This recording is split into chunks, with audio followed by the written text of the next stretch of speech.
All right, so for this final example, let's focus a little more on the area of situational awareness during special events. Earlier in the NOCO guide, we talked about technology and communication, and that's exactly what we're going to focus on here. Now, despite all the great work that has and will go into planning for various scenarios, anyone that works in transportation operations and event management knows that the unexpected will happen. Knowing this, it's critical for multiple agencies to have access to the same current and accurate information.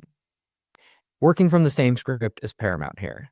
And so before going into our final example, though, this is a good opportunity for us to share a similar example from Las Vegas, where an unexpected mishap with a utility pole added to traffic woes near Allegiant Stadium for the 2024 Super Bowl a couple of years ago. So I think we may want to pop that up in the chat or something like that. And meantime, I will set up for my next example. There we go. All right. So moving into the final example here in Kansas City. So on the morning of, we can go back to that press release, please. On the morning of December 31st, 2025, while most people were thinking ahead to their New Year's Eve plans, there was a security incident at the Kansas City International Airport that prompted an airport-wide lockdown. According to media reports, the public information officer for the city's aviation department said the lockdown was due to a suspected bomb being located in a bathroom by a baggage claim. Now, fortunately, it was determined later that the threat was non-existent, but officials had to take the necessary precautions, which included evacuating the airport, and during a certain period, nobody could access or leave the terminal during lockdown. So episodes like this highlight the reality that we have to expect the unexpected and accept the fact that things outside of our control will occur. This underscores the importance of contingency planning, which I mentioned earlier as one of the practices when preparing for and managing special events. Further, it shows the value of real-time, up-to-the-minute situational awareness. So if we could go to my final example. Thank you, Ross. So I mentioned, it happened on New Year's Eve, 2025, just a few weeks back. And this we're going to actually play through the historical, but this can highlight how this situational awareness can be used to help, with security incidents and help multiple agencies, because it really is an all hands on deck effort.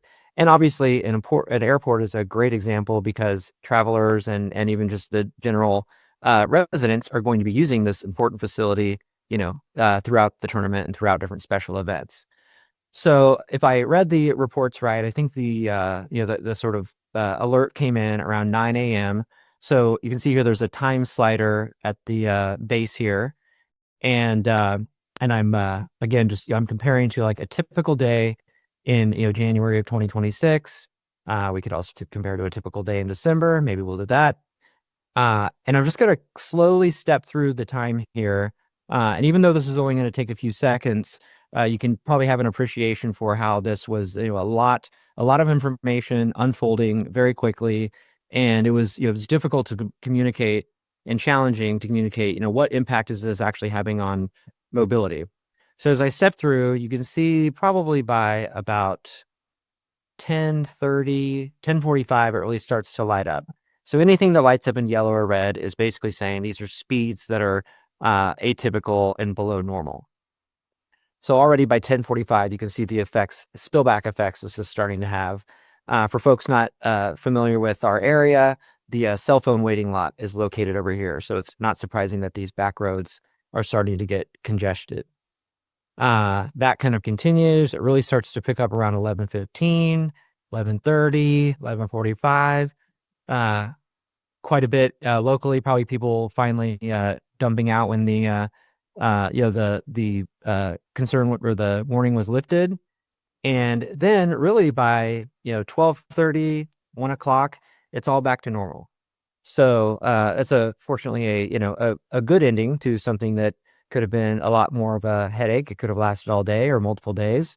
But here, this is the sort of information, again, that anybody with a login across multiple agencies could access. And of course, you could zoom out, use that route monitoring feature, and understand like how is that affecting travel times to the airport from various locations throughout the metro in real time.